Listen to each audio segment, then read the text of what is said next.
বিশ্বনবীজির মৃত্যুর যন্ত্রণা কেমন হয়েছিল শুধু আন্দাজ করেন। নবীজি এবার ঘরের মধ্যে বসা, এটাই বুঝাইতে চায় নবীজি ঘরের মধ্যে বসা হঠাৎ করে ফাতেমাতুজ জোহরা রাদিয়াল্লাহু তাআলা আনহার কানে সংবাদ গেছে বিশ্বনবীজি কয়েকদিন ধরে অসুস্থ, হাত উঠাইতে পারেন না, উনি উনার শরীর উঠাইতে পারেন না, কথা বলতে পারেন না।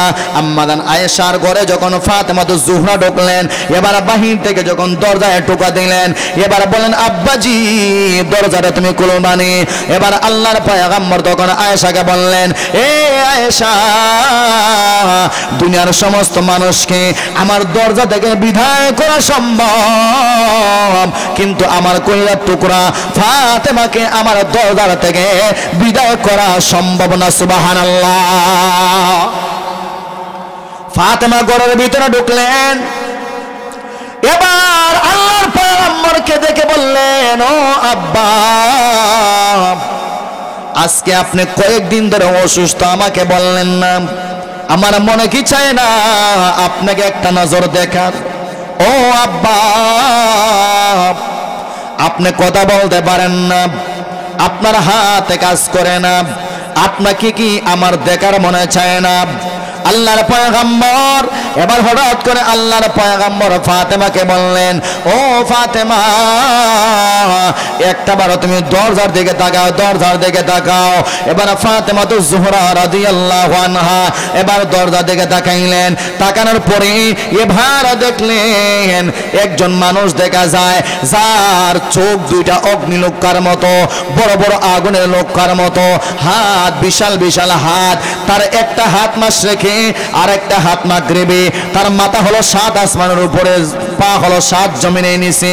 আল্লাহর পয়গম্বরকে বললেন, ওগো আমার আব্বা, ভালো করে শুনবা, এমন একজন মানুষকে আমি দেখলাম দরজার সামনে দাঁড়ানো।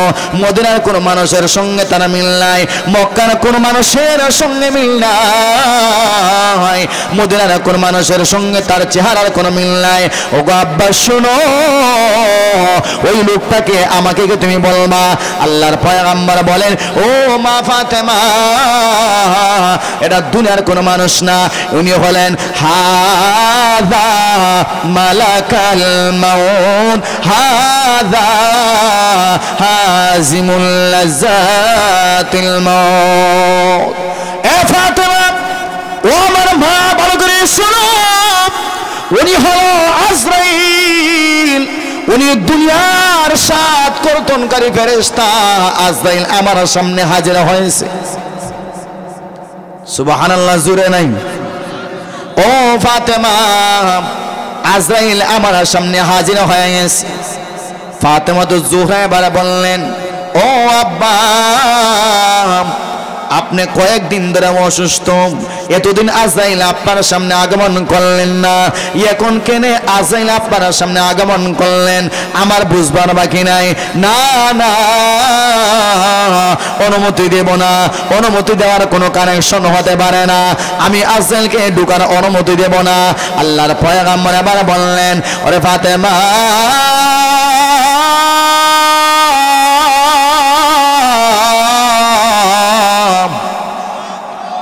ওই আজরাইলকে কেউ অনুমতি দিতে হয় না, ওই আজরাইল মহান আল্লাহর পক্ষ থেকে অনুমতি নিয়ে আসে। জোরে বলেন দেখি না? কোনো সমস্যা না, আপনার আর ভালো থাকলে হয়েছে।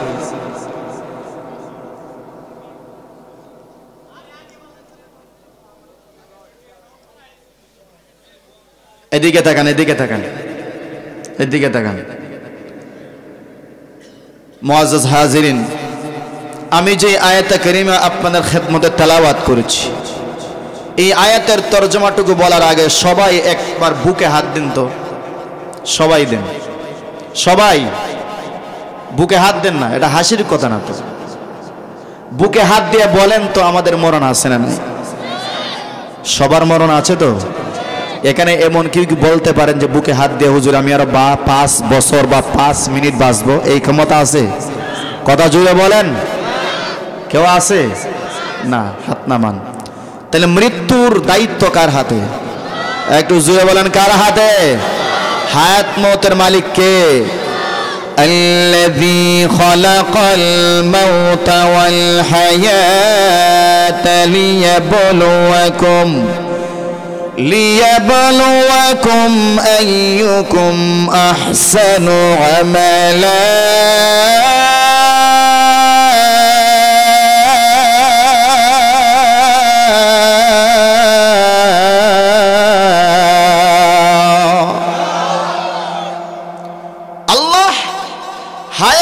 এবং মৌত সৃষ্টি করেছেন কে? একটু জবান খুলে বলেন কে? আল্লাহ। কেন? লিয়াবলুয়াকুম আইয়ুকুম আহসানু আমালা,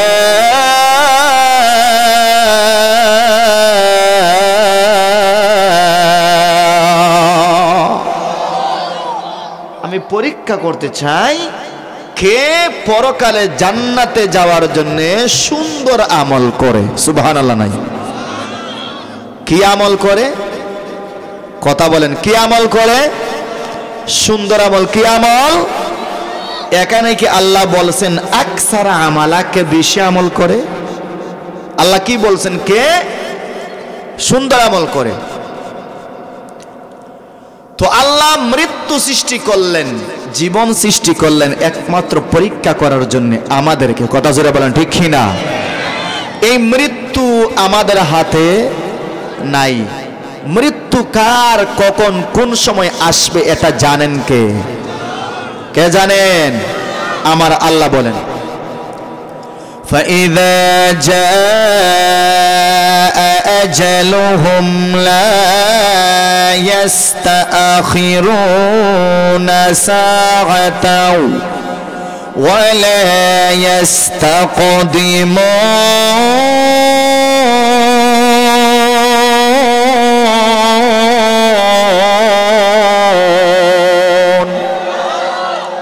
আল্লাহ বলেন আমি আল্লাহ জীবন এবং মরণ সৃষ্টি করেছি, তবে আমি আল্লাহর কাছে মরণের দায়িত্ব, কার কোন সময় মরণ হবে এটা একমাত্র আমি আল্লাহ জানি, দুনিয়ার কেউ জানে না। যখন আপনার আজল শেষ হয়ে যাবে, এক সেকেন্ড আগেও আজরাইল আসবে না, এক সেকেন্ড পরেও আজরাইলে তোমার জান নিবে না। In the meantime, just টাইমে আজরাইল তোমার সামনে হাজির হবে। কথা আসতে বলেন ঠিক কিনা? আর একটু জোরে বলেন ঠিক কিনা? এখন আপনি যদি বিদেশ থাকেন, মরণ যদি এই বালির পার হয়, আমার আল্লাহ মৃত্যুর আগে আগে আপনাকে বিদেশ থেকে, লন্ডন, আমেরিকা থেকে বালির পার আনবেন কিনা? কথা জোরে বলেন। এটা আমার আল্লাহ বলেছেন أينما تكونوا يدرككم الموت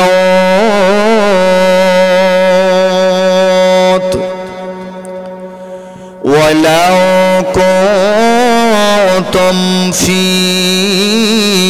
بروج مشيدة। আল্লাহ বলেন এ বান্দা, তোমার মরণের সময় যখন হয়ে যাবে, তুমি যেখানেই থাকো না কেন, একেবারে গর্তের ভিতরেও যদি তুমি থাকো, 7 জমিনের নিচে থাকো, একেবারে কাঁচ দিয়া, লোহা দিয়া বেষ্টনী করা ঘরের ভিতরে থাকো, আমার আজরাইল ওই জায়গাতে গিয়াই তোমার জানটা কবজ করবে। কথা জোরে বলেন ঠিক কিনা? আর একটু জোরে বলেন ঠিক কিনা? কাজেই ভাই, মরণের সময় আমার জানা আছে। কথা বলেন না? মরণের সময় জানা আছে।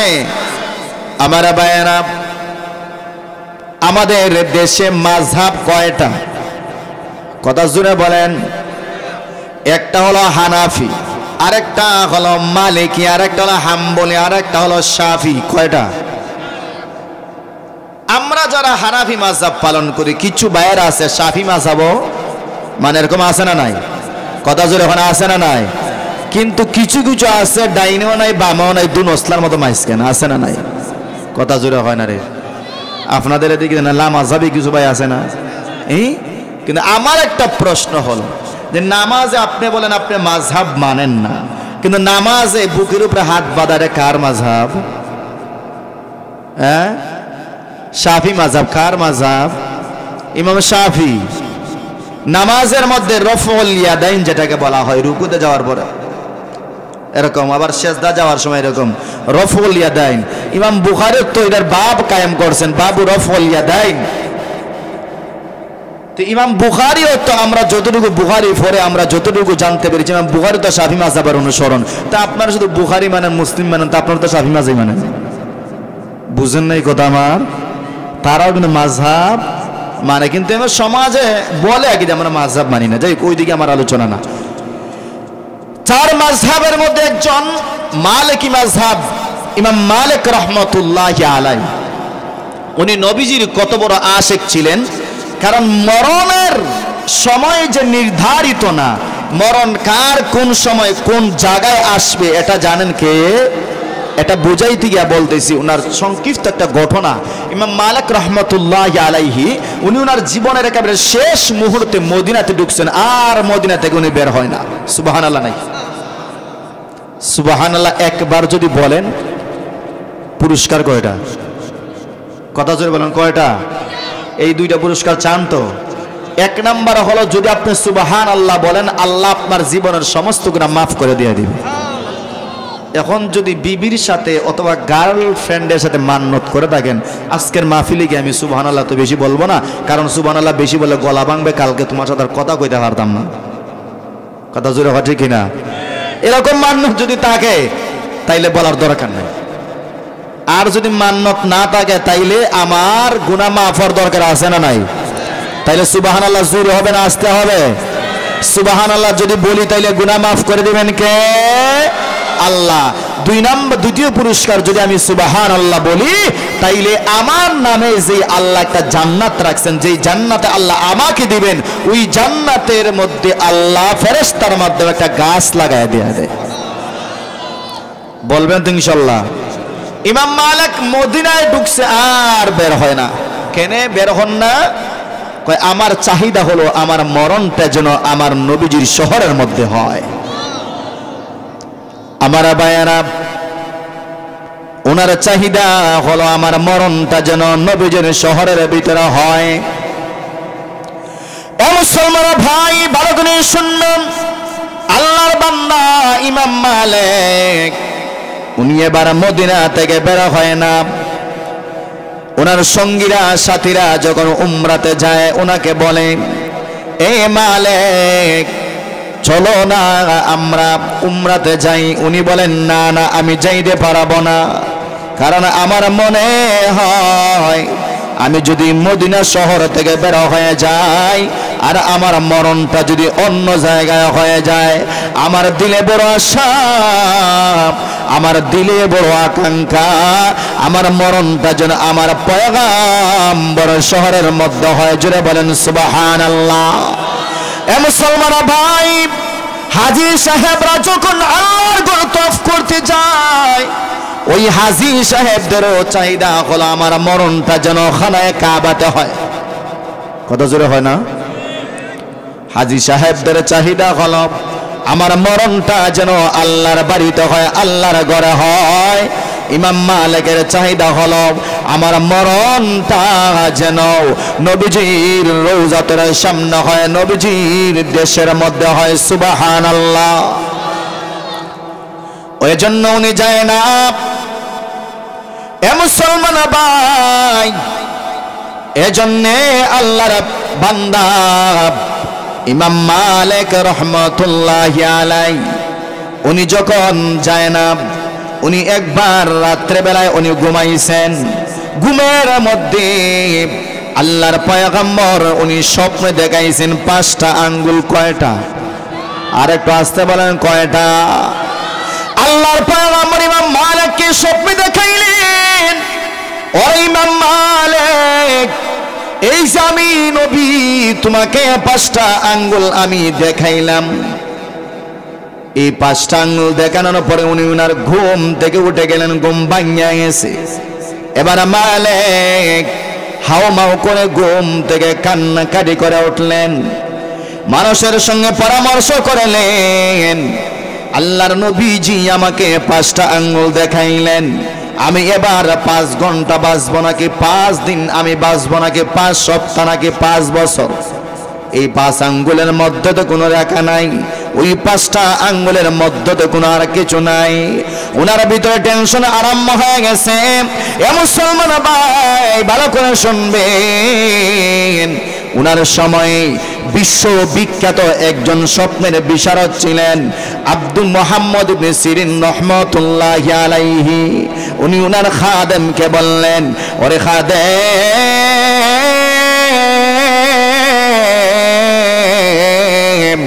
যাও যাও মুহাম্মদ ইবনে সিরিনের কাছে তুমি যাও, আর আমার স্বপ্নের কথাটা তুমি নিয়ে যাও। ওই মুহাম্মদ ইবনে সিরিন কি গিয়া তুমি বলবা, আল্লাহর একজন বান্দা উনি স্বপ্ন দেখেছেন 5টা আঙ্গুল। জুড়ে বলেন কয়টা? উনি স্বপ্ন দেখেছেন 5টা আঙ্গুল। ওই 5টা আঙ্গুল দেখার ব্যাখ্যা কি তুমি বলো? উনি এবার সফর করে গেলেন অনেক দূর। উনি যখন গেলেন মুহাম্মদ ইবনে সিরিনের কাছে গিয়ে স্বপ্ন বললেন। মুহাম্মদ ইবনে সিরিন বলেন, ওরে আল্লাহর বান্দা, 5টা আঙ্গুল স্বপ্নে দেখে যে কে, তার নামটা আমাকে বলো। নাম না বললে আমি স্বপ্নের ব্যাখ্যা আমি বলতে পারবো না। জোরে বলেন আল্লাহু আকবার। আল্লাহর বান্দা বলে, ওরে খাদেম ভালো করে শোনো, ওই 5টা আঙ্গুল আল্লাহর কোন বান্দা স্বপ্নে দেখেছে আমাকে তুমি বলো। উনি বললেন, না না, নাম বলতে আমাকে নিষেধ দেওয়া হয়েছে। আল্লাহর বান্দা এবার বলে, ওরে খাদেম,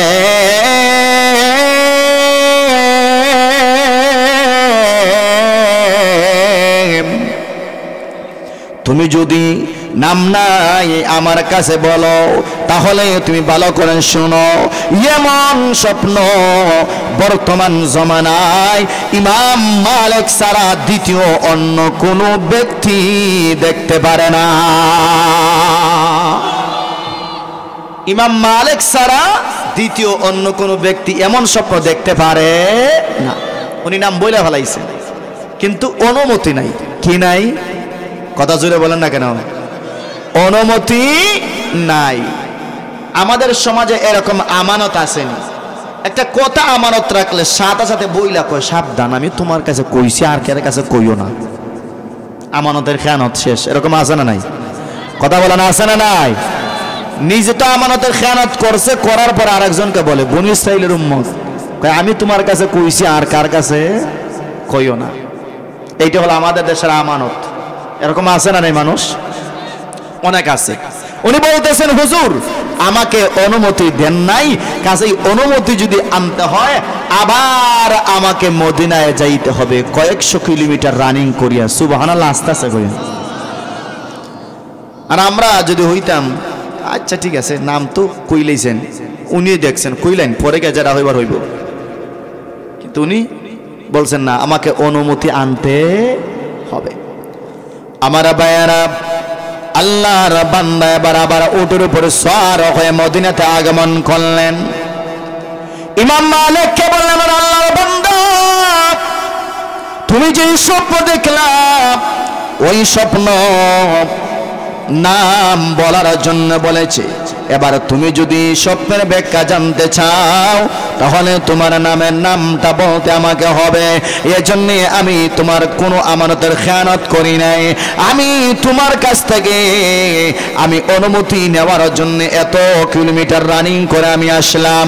ওরে আল্লাহর বান্দা শোনো, এবার দয়া করে নাম বলার অনুমতিটা দাও। এবার ইমাম মালিক রাহমাতুল্লাহি আলাইহি বললেন, ওরে আমার খাদেম শোনো, যাও যাও, এবার তুমি যাও, আমার নাম তুমি বলিও যে ইমাম মালিক এরকম এরকম স্বপ্ন দেখেছে। খাদেম আবার গোড়া সর হয়ে উঠে আবার সর হয়ে গেলেন, মুহাম্মদ ইবনে সিরিনের কাছে গেলেন। ওই মুহাম্মদ ইবনে সিরিন এবার বললেন, আমার কাছে নাম বলো। এবার খাদেম বললেন, তুমি আগে যে নামটা বলেছিলে, ইমাম মালিক সারা এরকম স্বপ্ন কেউ দেখতে পারে না। ওরে আল্লাহর বান্দা শোনো, ইমাম মালিক এরকম স্বপ্ন দেখেছে, এবার তার ব্যাখ্যাটা তুমি আমাদের কাছে বলে দাও। এবার মুহাম্মদ ইবনে সিরিন বলতেছে, ওরে আল্লাহর বান্দা ভালো করে শুনবা, ভালো করে শুনো, আল্লাহর পয়গম্বর ইমাম মালিককে যে 5টা আঙ্গুল দেখাইলেন, এই 5টা আঙ্গুলের ব্যাখ্যা হলো আমার আল্লাহর কাছে এমন 5টা জিনিসের জিম্মাদারি আছে, যে 5টা জিনিসের জিম্মাদারি স্বয়ং আমার পয়গম্বরকেও আমার আল্লাহ দেয় না। এর মধ্যে 1 নম্বর হলো ইন্নাল্লাহা ইনদাহু ইলমুস সাআ।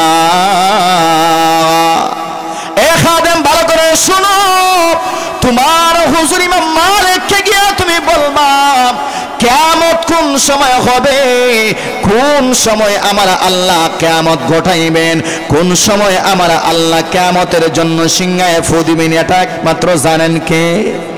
কথা শুনে বলেন কে? ওয়ায়ুনাজ্জিলুল গায়ব ওয়ায়াগলামু মা ফিল আরহাম।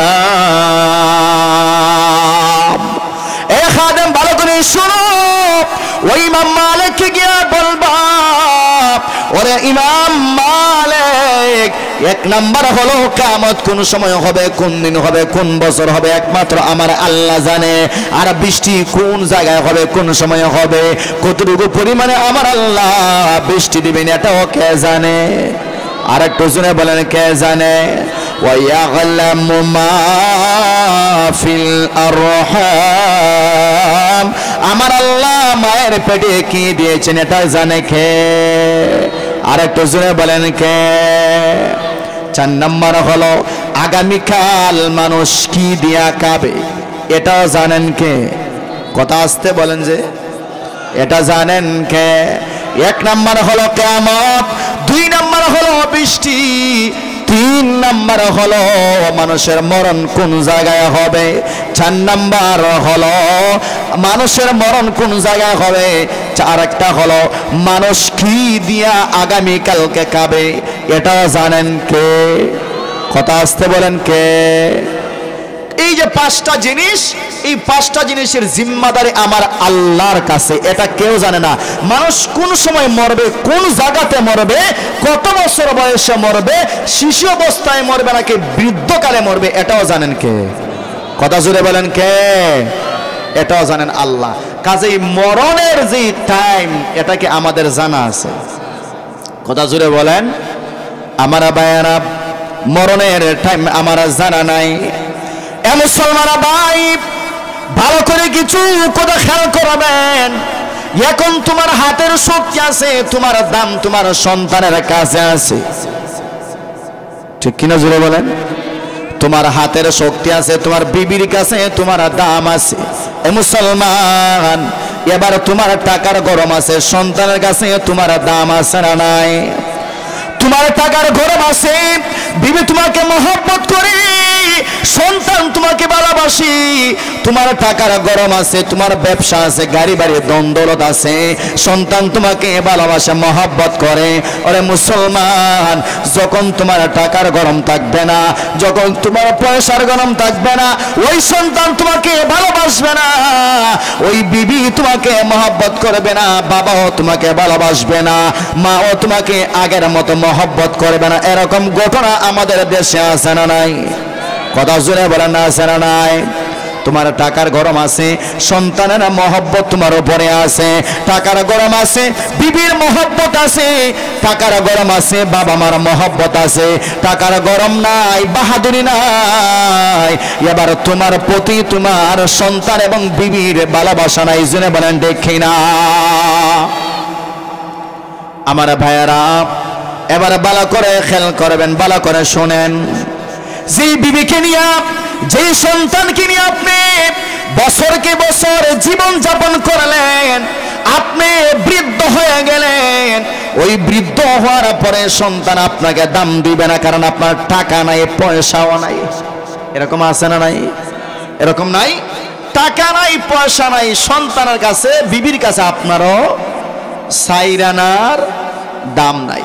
কিন্তু টাকা আছে, পয়সা আছে, বিবির কাছে, বাচ্চা কাচ্চার কাছে, ফ্যামিলির কাছে, গোষ্ঠীর মানুষের কাছে, সমাজ আপনার 100 দাম আছে, মূল্যায়ন আছে। কথা জোরে বলেন ঠিক কিনা? মূল্যায়ন আছে, এটাই হলো সমাজ।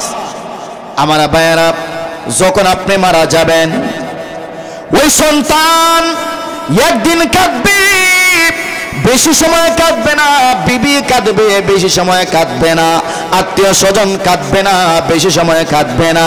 তাড়াতাড়ি আপনাকে সাদা 3 টুকরা কাপড় দিয়া পেঁচাইয়া যখন আপনাকে গুরুস্থানে নিয়ে যাওয়া হবে, ওই সময় আপনারা আমলের খেলা জুড়ে বলেন কিসের খেলা? আর একটু জোরে বলেন কিসের খেলা? এ মুসলমান, ওই সময় আপনার টাকা আপনার উপকারে আসবে না, আপনার ক্ষমতা আপনার উপকারে আসবে না, আপনার সম্পদ আপনার উপকারে আসবে না, আপনার ক্ষমতা আপনার বাহাদুরি আপনার উপকারে আসবে না, আপনার রাহাজানি আপনার উপকারে আসবে না। ওই সময় আল্লাহর পক্ষ থেকে 2 জন ফেরেশতা আসবে। জোরে বলেন কয়জন? আর একটু জোরে বলেন কয়জন? ওই 2 জন ফেরেশতা আসিয়া আপনাকে 3টা প্রশ্ন করবে। জোরে বলেন কয়টা? 1 নম্বর প্রশ্ন হলো মার রাব্বুকা, ওরে আল্লাহর বান্দা ভালো করে শুনবা।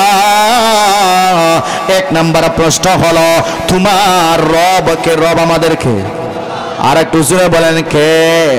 তুমি যদি ইমানদার হও, তুমি যদি আমলওয়ালা হও, তুমি যদি মুত্তাকি হও, পরহেজগার হও, তুমি যদি নামাজ না ছাড়ো, রোজা না ছাড়ো, সুদের কারবারের সঙ্গে তোমার সম্পর্ক নাই, ঘুষের সঙ্গে তোমার কোনো সম্পর্ক নাই, হারাম খাওয়ার সঙ্গে তোমার সম্পর্ক নাই, আমার আল্লাহ তখন বলবেন ওরে বান্দা ভালো করে শুনবা, ভালো করে শুনবা। তখন আমি আল্লাহ ওই অন্ধকার কবরে তোমার পক্ষ থেকে আমি আল্লাহ ফেরেশতার সলজব দিয়া দেব। তুমি যদি নামাজি হও, যদি মুত্তাকি হও, পরহেজগার হও, 1 নম্বর প্রশ্ন হলো মা রাব্বুকা, তুমি তখন অটোমেটিক তোমার জবান দিয়ে বের হয়ে যাবে রাব্বি আল্লাহ, রাব্বি আল্লাহ। 2 নম্বর প্রশ্ন করবে ওয়ামা দিনুকা, তখন তোমার জবান দিয়ে অটোমেটিক বের হয়ে যাবে। দুনিয়াতে অনেক মানুষ বলে হুজুর এই 3টা প্রশ্ন একেবারে সহজ, এত কঠিন কোনো প্রশ্ন না। কারণ হলে যখন আমরা দুনিয়াতে পরীক্ষার হলে ঢুকি, এর আগে আমরা প্রশ্নপত্র জানি না, প্রশ্নপত্র গোপন রাখা দেওয়া হয়। জোরে বলেন ঠিক কিনা?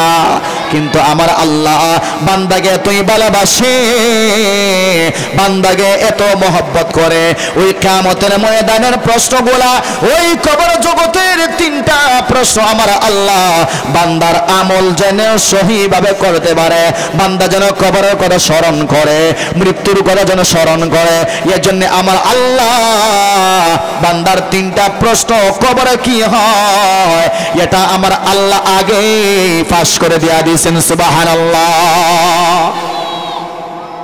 এত মায়া বান্দাকে আমার আল্লাহ করেন, বান্দা প্রশ্ন কয়টা করা হবে? 3টা। কিতা কিতা কি কি এটা আগেই আমার আল্লাহ ফাঁস করে দিয়ে দিয়েছে। এটা আমার আল্লাহর পক্ষ থেকে বান্দার উপর ইহসান। জুড়ে বলেন ঠিক কি না? 3 নম্বর প্রশ্ন হলো ওয়ামান হাযার রাজুলুল্লাযী বুইসা ফীকুম, ওরে বান্দা বলো না ওই লোকটা কে? ওই লোকটা কে? এ মুসলমান, তুমি যদি নবীর সুন্নত রেখে দেখো, মাথায় টুপি তুমি তাকে, এ মুসলমান ভালো করে শুনবেন, আল্লাহর ওয়াস্তে কথাগুলো তুমি ভালো করে শুনবা। জানি না কার আমল কোন সময় মানুষের দিলে আঘাত হানে, এটা বলতে পারি না, আমার আল্লাহ জানেন।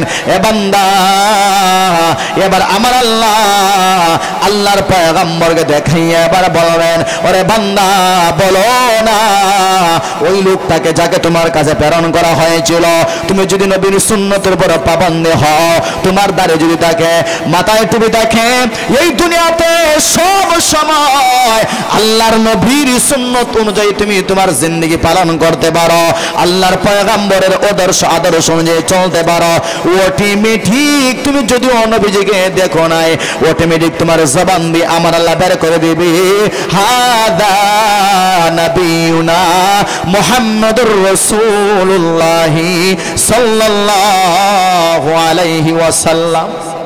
সুবহানাল্লাহ। নাই অটোমেটিক জবান দিয়ে এটা বের হয়ে যাবে।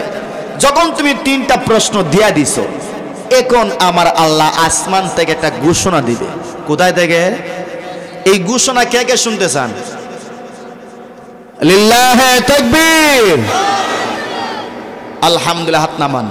এই আসমান থেকে ঘোষণা দিবেন কে? আর একটু জোরে বলেন কে?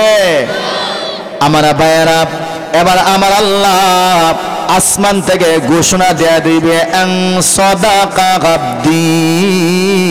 জোরে বলেন আল্লাহু আকবার। এ মুসলমান ভাই, ভালো করে শুনবেন, আমার আল্লাহ এবার আসমান থেকে ঘোষণা দেয়া দিবি, আন সাদাকা আবদি, আমার বান্দা সত্য বলেছে। সুবহানাল্লাহ নাই? আমার বান্দা কি তা শোনো, ফাফরিশুহু মিনাল জান্নাহ, আমার বান্দার নিচে তুমি জান্নাতের বিছানা বিছাইয়া দাও। বান্দার নিচে কি বিছাইয়া দাও? জান্নাতের বিছানা বিছাইয়া দাও।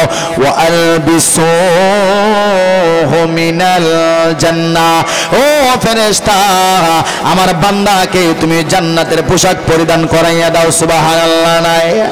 এবার আমার আল্লাহ বলবেন, বান্দা, ও ফেরেশতা, ভালো করে শুনবা, আমার বান্দা সত্য বলেছে, আমার বান্দাকে জান্নাতের বিছানা বিছাইয়া দাও, নিচে জান্নাতের পোশাক পরিধান করাইয়া দাও।